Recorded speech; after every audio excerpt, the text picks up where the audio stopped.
In our first story, Behind Mansion Walls, He felt like the devil had walked in his door.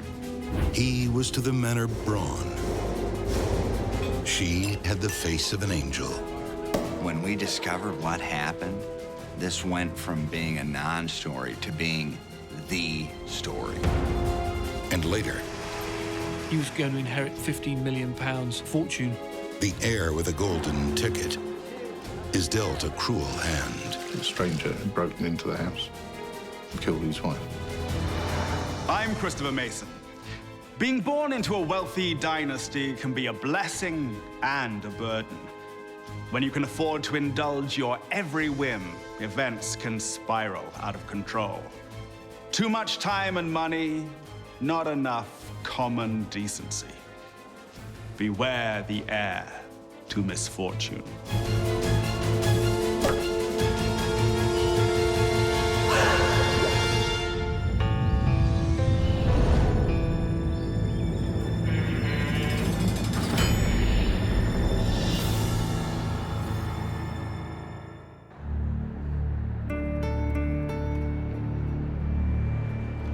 A beautiful girl, a bright future. Her life was limitless. She was going to do great things. Want to celebrate? But Diana DeMayo is about to make a fatal mistake. She made a bad choice. It cost her her life.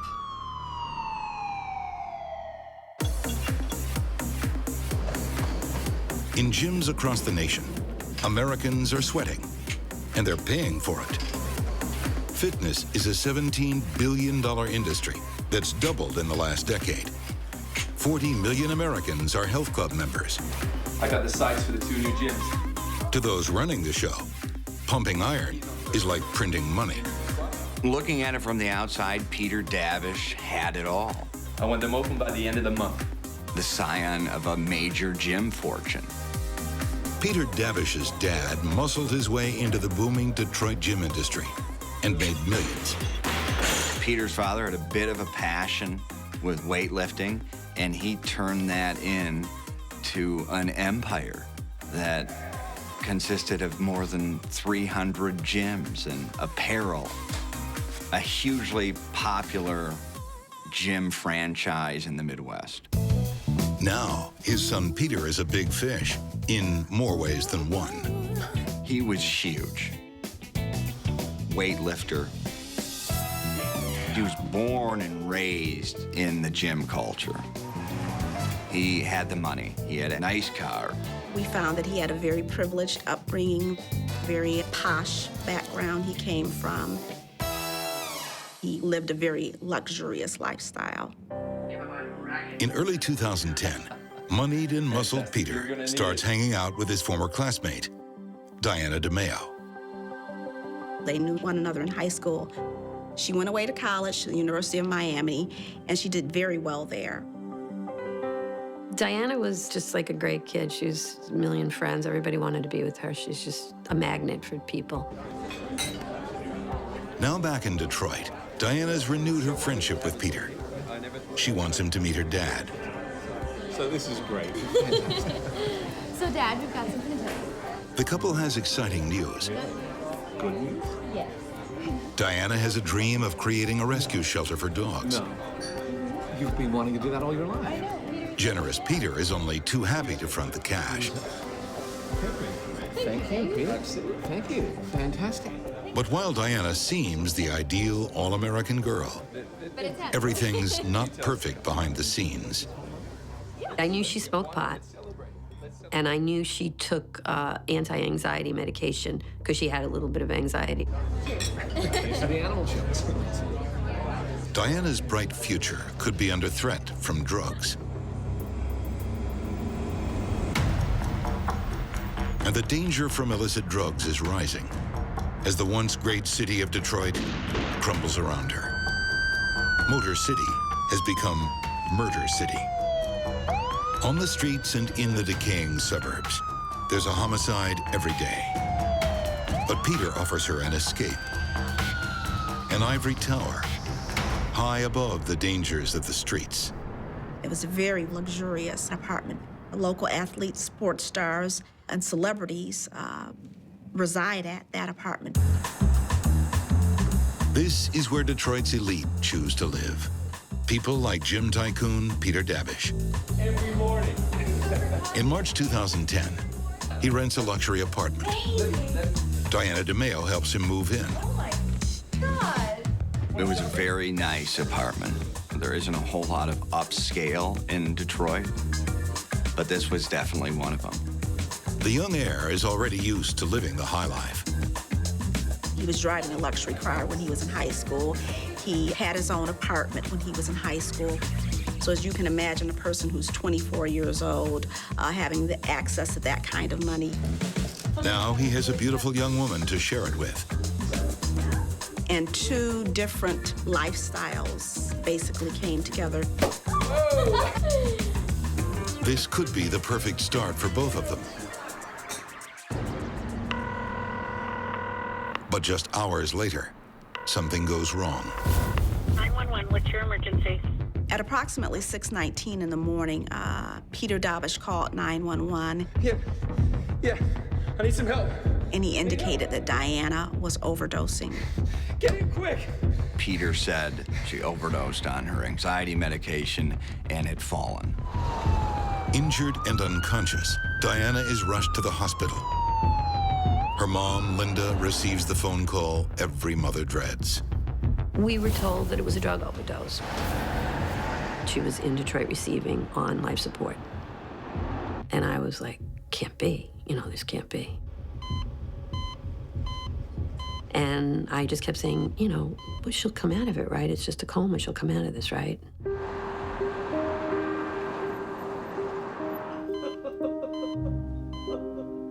They finally convinced me that she was never coming back. And I think the family is faced with the worst decision any family could be faced with.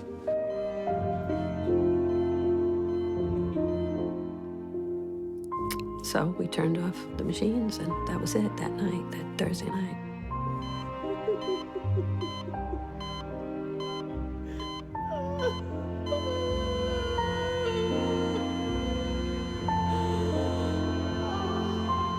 It was horrendous for everybody. We were just all in shock. It's just not what you ever think's gonna happen to your kid.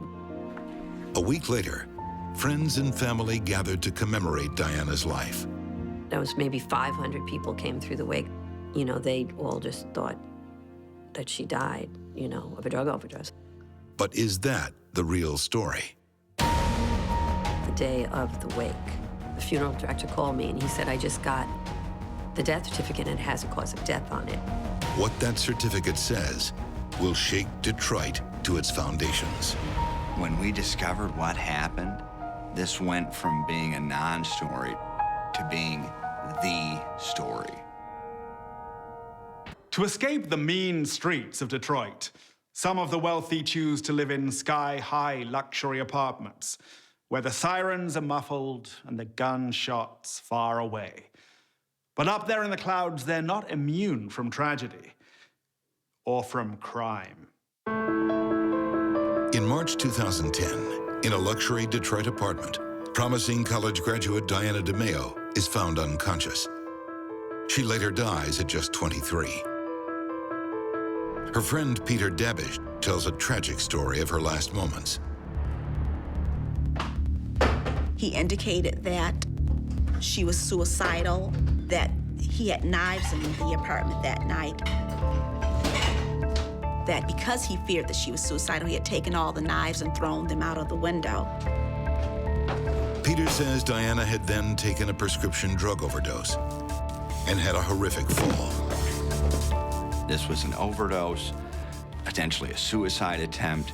She had fallen. That she was bleeding from her nose, she was bleeding from her eyes. Come on, please. And he needed help right away. On March 11th, 2010, Diana dies in the hospital. A week later, there is shocking news.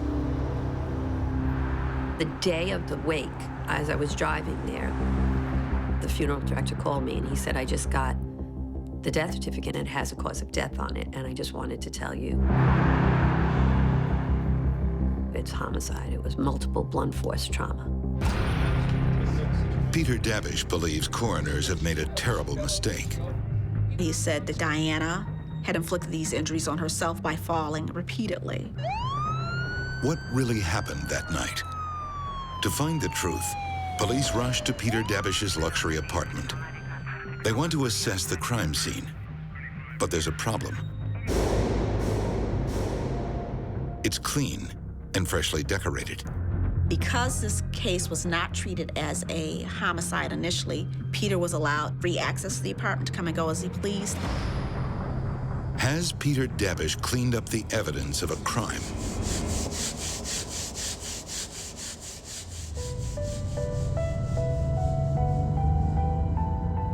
Weeks earlier, Diana's dad had dinner with his daughter and Peter Dabish. The gym tycoon didn't make the best impression. Wait up. One. He showed up late. He was stoned. Yeah, just fill these up. You know, looked like smoking pot.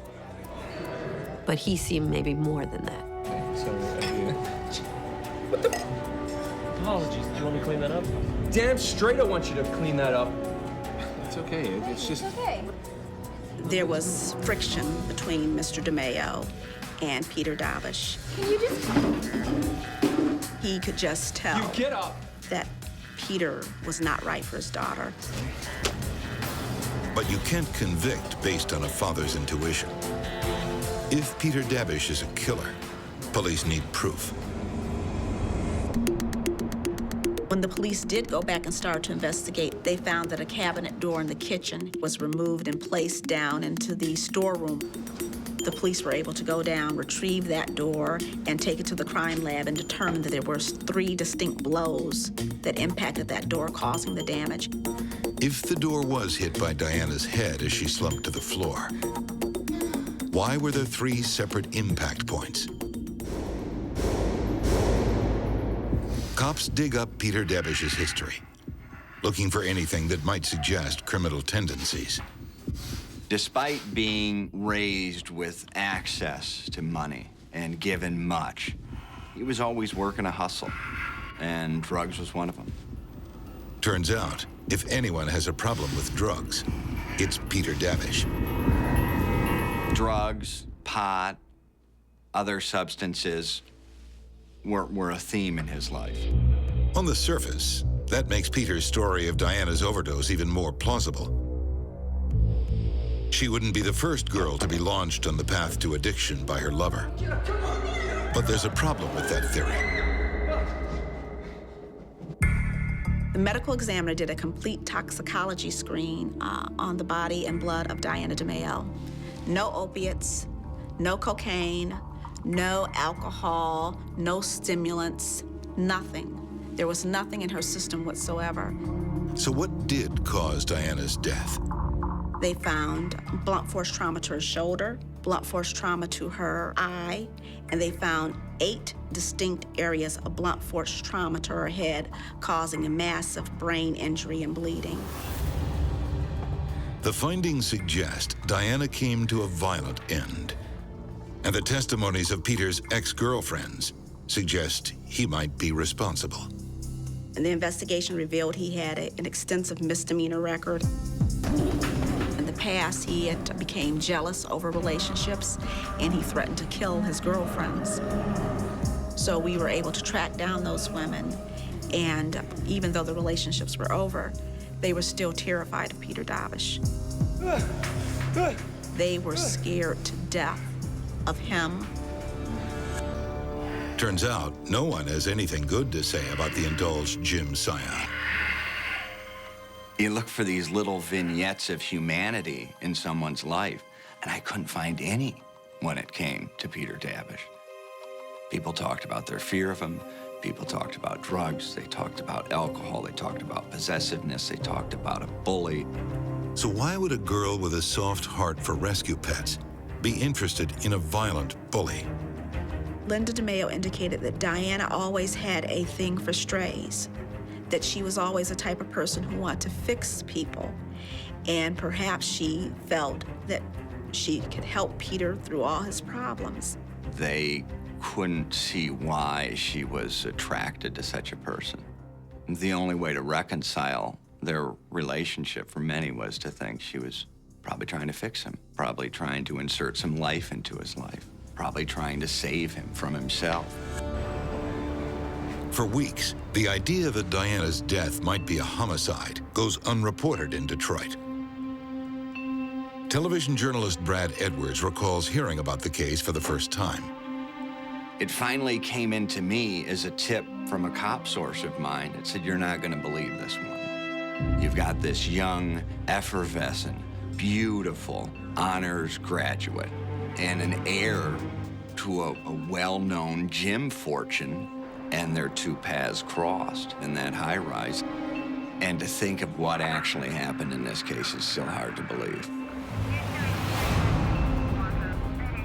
3 weeks after Diana DeMayo's death, Peter Dabish is charged with her murder.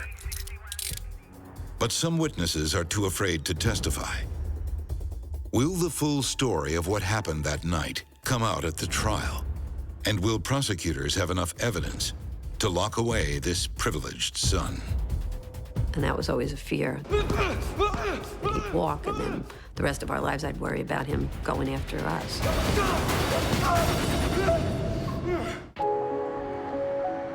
In 2010, Detroit is gripped by a story where wealth and violence collide.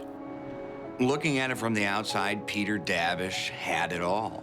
Probably the quintessential silver spoon in his mouth type story. But his arc started very early on to turn dark. When Ed DeMayo first met gym tycoon Peter Dabish, an ominous feeling came over him. Can we just go back to dinner? Mr. DeMayo indicated that when he first met Peter, he felt like the devil had walked in his door. And now it appears Ed's instinct might be right. On March 31st, 2010, Peter Dabish is arrested for the murder of Ed's daughter, Diana. He really did have it all, but it's almost as if he was just predisposed to this darkness. You talk to person after person, they remark on how intimidating he was. There's no twinkle in the eyes. Dark. There's no life in the eyes, no glimmer. Peter petitions for bail.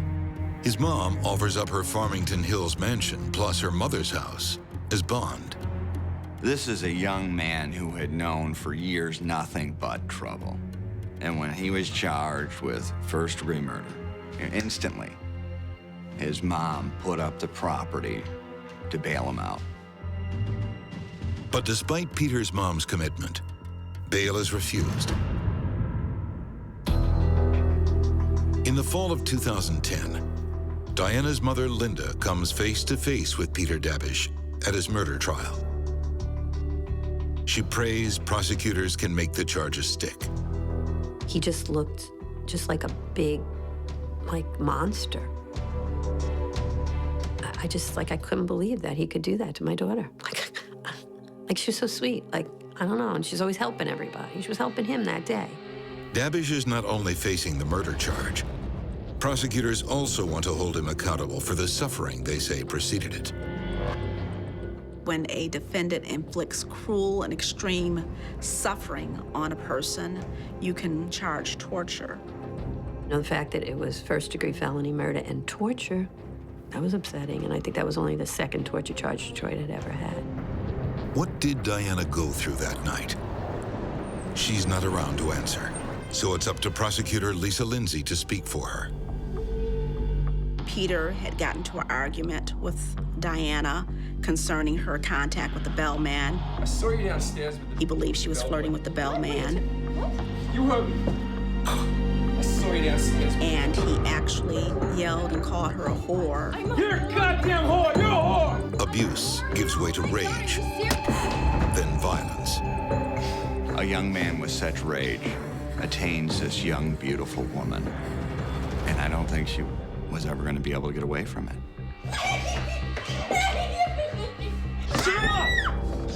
Basically, he trapped her like an animal in a small corner of the apartment. Her injuries indicated that the beating happened over a prolonged period of time. This was not a rage situation where he beat her out of a rage and stopped. This indicated it went on for quite some time. To think of her, how scared she must have been when he first started hitting her. Like, and my only thing that got me through it is like, well, maybe she passed out after the first blow and then he just kept beating on her. I don't know.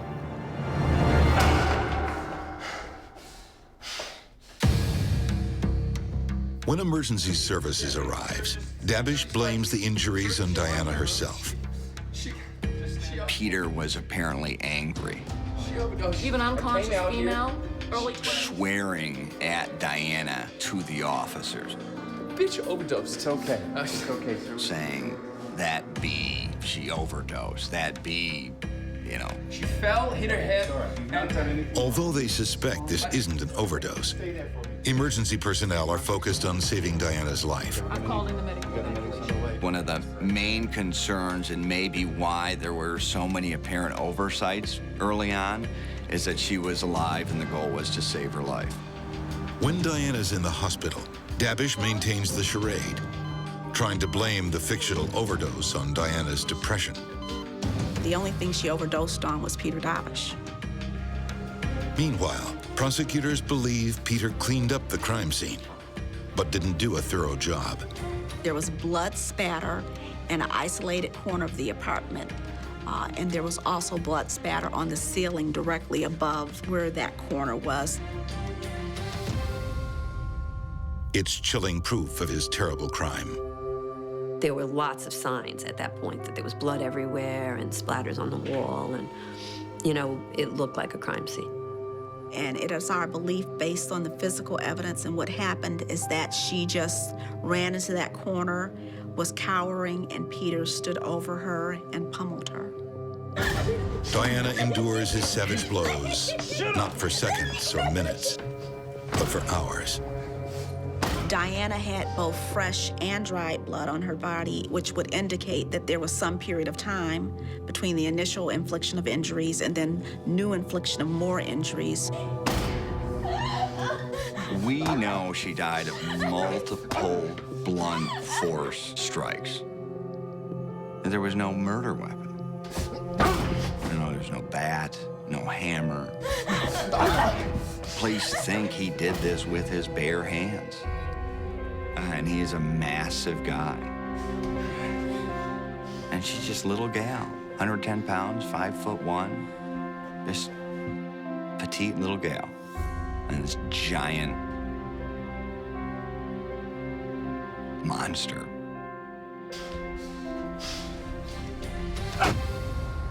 At the trial, Peter Dabish's violent past is finally laid out for all to see. The other thing that was really upsetting was to see the parade of girls take the witness stand that had already had protection orders against him. And almost all of them looked exactly like Diana to me. Wealth might have protected him before, but this time, Peter Dabish can't buy his way out of trouble. When the jury received this case, they were very quick to decide. Guilty of first-degree murder, guilty of torture. So he was still, up until that point, he thought he was going to get off. And I think he was shocked. Rich or poor, that type of person is destined to go to jail. The judge sentences Peter Dabish to a mandatory life sentence, plus 23 to 80 years for torture. He will spend the rest of his life behind bars. When she sentenced him, she said, this is a case of over-privileged, under-checked behavior for too long. He was never held responsible for anything he had done until this point, and now he's paying the ultimate price. For the mother of Diana DeMayo, justice is welcomed, but can never bring her daughter back. Time helps, a little. I mean, I'll never forget her. It's hard for me when I see her friends, like, having babies and getting married and having careers and, you know, doing everything that she was supposed to be doing. That part's hard. Linda DeMayo has experienced pain no mother should have to endure. And it's just terrible when a parent has to bury their child. It was so dark and so horrifying. I think the only way to make any meaning out of it is through faith. That's what gets me through. I think if I didn't have the faith I had in God, I wouldn't be able to get through it. In the court, I had rosaries with me. And I actually have rosaries that were made from roses that were on her casket. And I got them right before the trial. Those memories of her daughter have given her strength through all the dark days that followed. And I felt like she was with me, you know, she was with me. And I do feel like she's with me sometimes, you know. I feel like she gives me the strength to speak out, because I really never thought I could do public speaking, but I can do that now. My goal is to get young girls to understand that there are these people out there and they'll act really charming, but if they're being controlling and keeping everything secretive, there's a chance this could happen to you. Diana DeMayo was fond of caring for stray beasts. She never expected that one of them would wind up killing her. Peter Dabish proves that a moneyed inheritance can spawn a bad seed. A seed that can flourish in a Detroit penthouse or an English mansion.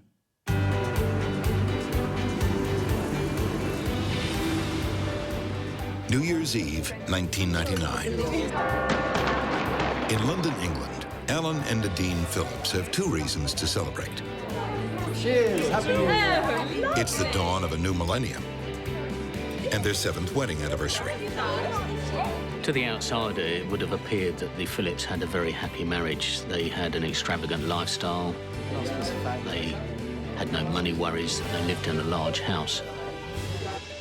On New Year's Eve, 1992, Alan and Nadine had the perfect white wedding in the Royal Borough of Kensington. They did have a very romantic start to their marriage. They travel the world, then settle into wedded bliss in the distinguished streets of southwest London, just steps from the exclusive King's Road. Nadine and Alan Phillips were upper-class people. They lived in Fulham, which is famously what we call a Sloaney neighborhood of London. Oh, yes, yes, and I love... Alan Phillips, he was from a very wealthy family. His wife went to the gym at Princess Diana's gym, the Harbour Club. You know, we met in... She certainly moved in those kinds of exclusive circles. She was very charming, attractive, full of life, very sociable. Incredibly, this fabulous lifestyle is all paid for by hot air. Most pubs in Britain, when you went into them, had a hand dryer in them where you push the button and you dry your hands.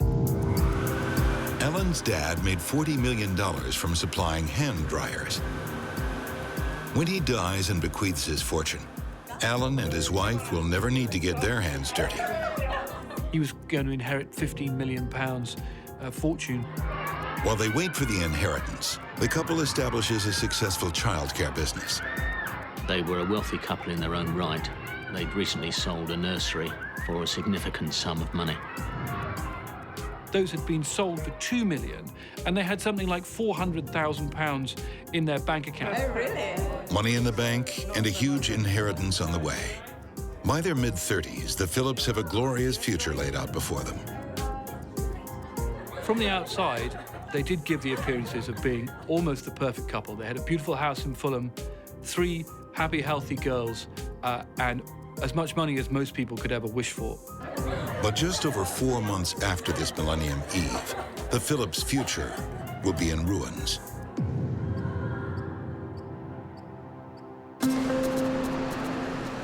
If there's a downside to being rich, it's that you also become a target. Alan Phillips is paranoid the walls of his million-pound mansion will be breached by thieves. Detective Inspector Mike Smith says the well-to-do heir went to great lengths to protect his family. The house had bars on the windows, CCTV monitor on the door, multiple locks on the front door, an alarm system. It was clear that Mr. Phillips was very concerned about the security of both himself and his family. The most secure area in the lavish townhouse is Alan's upstairs office. His room on the top floor was like a safe room. It had a really thick steel door to it with multiple locks. On May 15th, 2000, Alan is working late into the night. It was soundproofed. He could lock himself away in there and not know what's going on anywhere else in the house. At midnight, Alan goes downstairs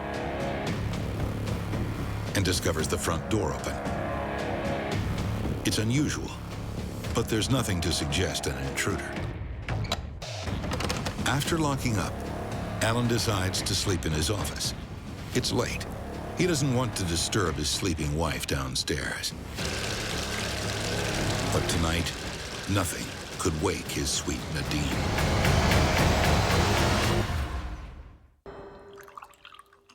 English businessman Alan Phillips is indeed a fortunate man. Already worth millions, he's about to inherit another 20 million or so. But as this wealthy heir will soon discover, no amount of cash can cushion you from heartbreak.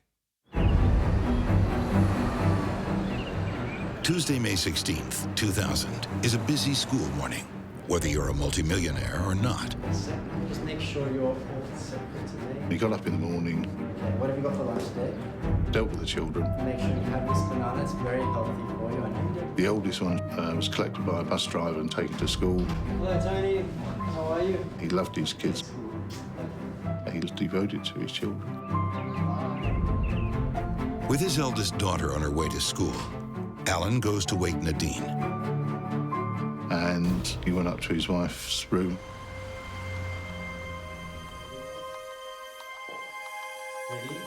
And found her lying in the bath. Darling. Nadine, what happened? Wake up, darling. Mr. Nadine. Phillips had called the London Ambulance Service just before 11 o'clock in the morning to report his wife collapsed in the bath. It's my wife. She's lying in the bathtub and she's unconscious. No, she's The not breathing. paramedics deduced from the rigor mortis that she'd been dead for some hours. At first, Alan can't recall anything unusual about the previous evening.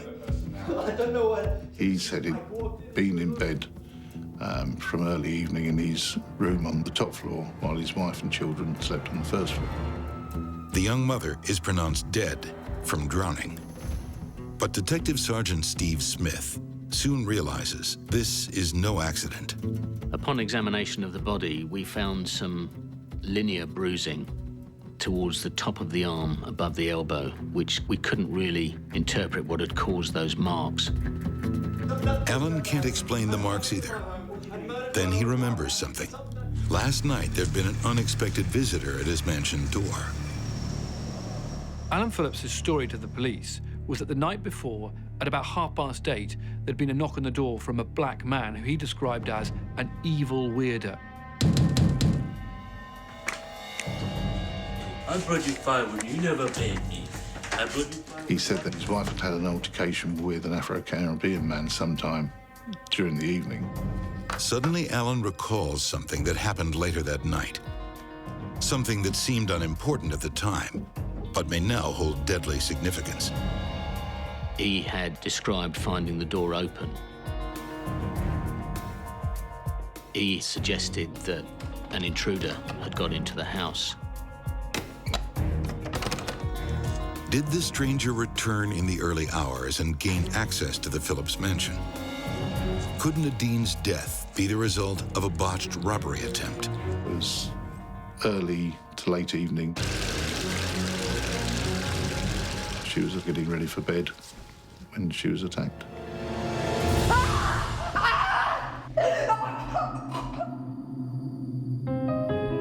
Upstairs, alone in his soundproofed office, Alan wouldn't have heard a thing.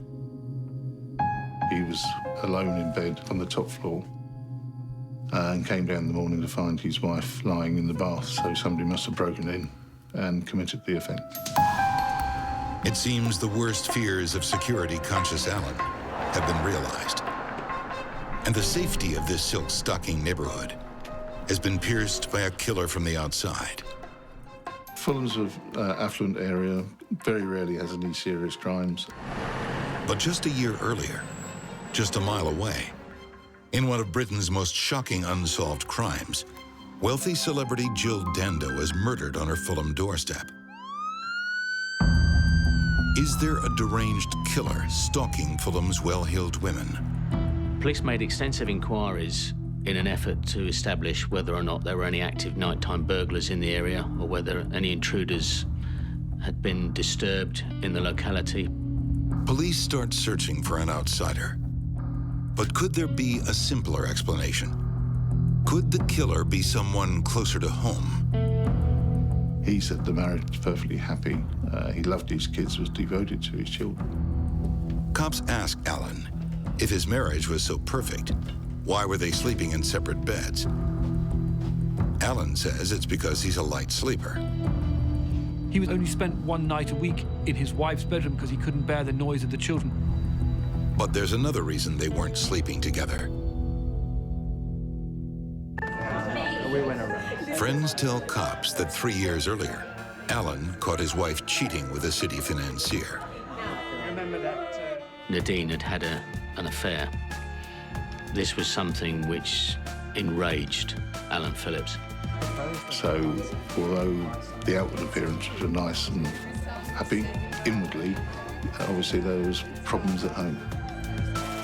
It became apparent from the testimony of friends that trust was never really re-established between the two, and the marriage remained in I think, a very tense and difficult state.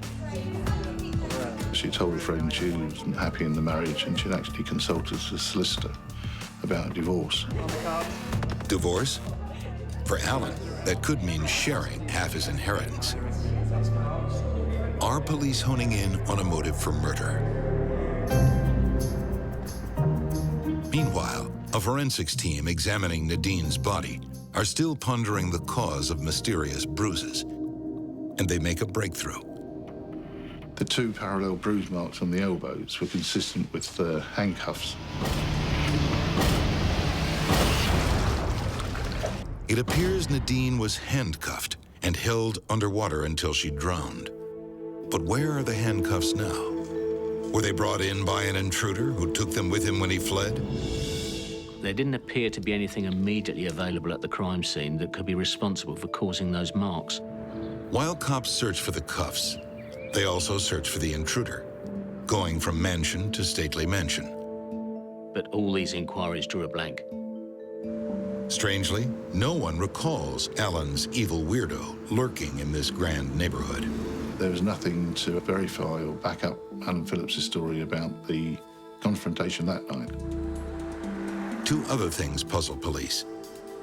If it was a bungled burglary, why is nothing missing from the £1 million mansion? And why hasn't the burglar left a trace?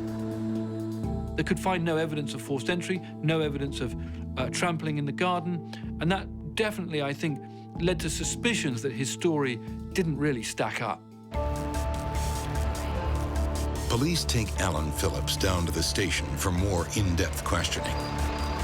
But the formerly talkative husband has fallen strangely silent. If you're a grieving husband, you would have thought you'd do everything you could to ascertain who had murdered your wife. And saying no comment to every question is not too helpful. Back at the house, cops scour every inch of the Phillips mansion. And down in the basement, they find items unbecoming of an upper-class English gent. Leather belts, whips. We found in her bag marked fancy dress.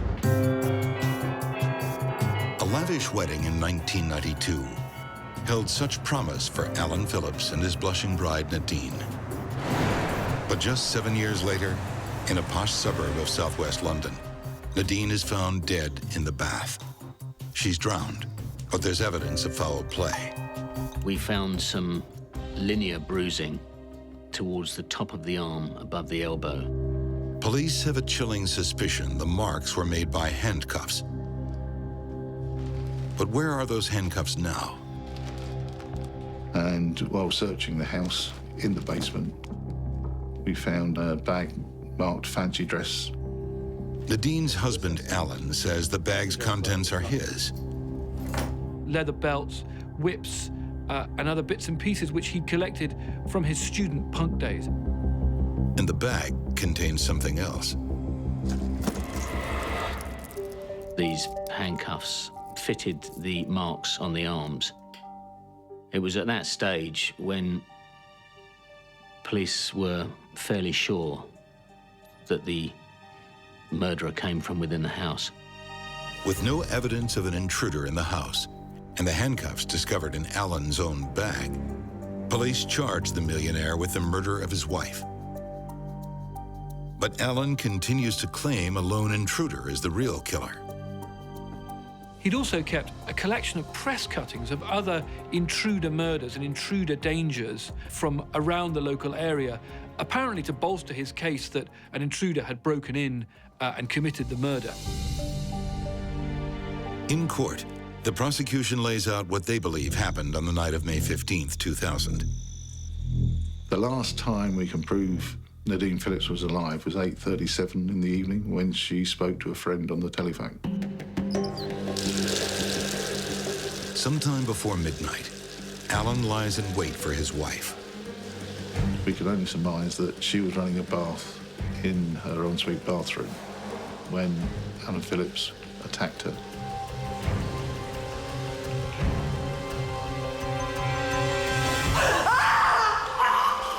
And he half throttled her, so she was semi-conscious, handcuffed her, then held her under the water. No! You did this to us! Look out, Paul! The only thought you can have for what's going through Nadine Phillips's mind at this point is sheer terror.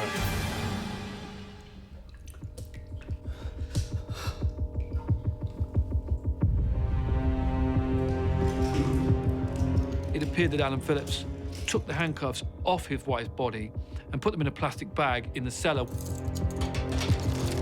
And went off to his bedroom, leaving the kids presumably asleep on the first floor while he was in his soundproofed room on the second floor. Just before 8 a.m. the next morning, prosecutors say Alan calmly prepares their 6-year-old daughter for school. So Daddy got her ready for school and off she went in the bus.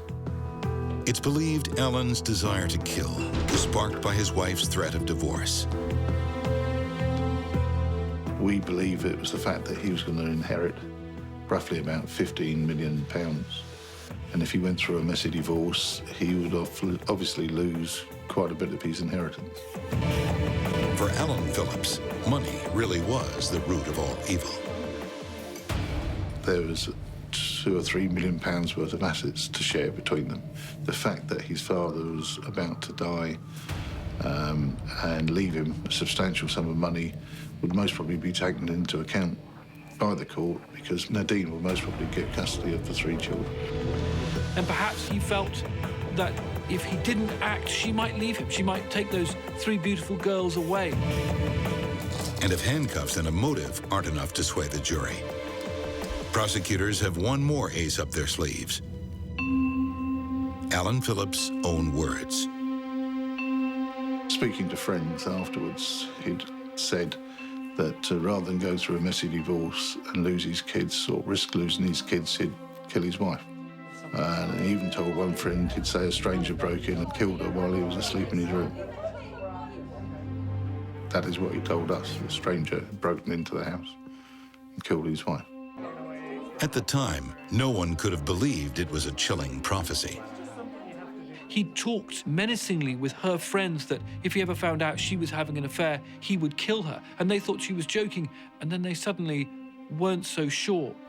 Behind it all is a man whose world is spinning out of control. What emerged was a picture of a man wanting to cling on, wanting to control everything, and finding things slipping out of his control.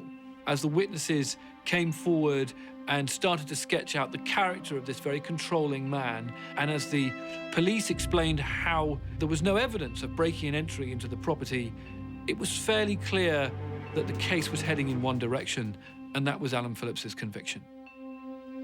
Throughout the trial, the 36-year-old heir maintains his innocence. He wasn't remorseful and maintained throughout that it was a stranger that broke into his house. And he thought that he was too intelligent to be convicted. But he was sadly wrong from his own point of view. In November 2000, 6 months after Nadine's death, Alan Phillips is found guilty of murder. The judge labels the heir a cold-blooded killer. When the verdict was read out guilty, he collapsed in a chair. Couldn't believe that he'd been found out, if you like. I understand he had a celebration party already booked for his acquittal. So it was a bit of a shock to him. As he stands before the judge to be sentenced, Alan finally comes clean. He admits the death of his wife came by his own evil hand. He subsequently confessed. The judge wasn't too impressed that he was remorseful and thought he'd confessed just purely to lessen his sentence. It doesn't work. The judge sentences Alan to life in prison. The fairy tale marriage that promised so much delivers only tragedy. A mother snatched from her children by the hand of greed. Clearly, the most disturbing part of this crime was the 3 girls who were left behind, who no longer had a mother and had a father who they will know was convicted of their mother's murder. And his claim was that he was dedicated to his children, but in fact, he didn't care what happened to them because of the actions he took, all for the sake of money. In a final twist, while Alan is in custody, his rich father dies, giving Alan the dubious honor of being Britain's richest inmate. He was going to inherit a fortune, and this was, as one newspaper said, Britain's richest convict.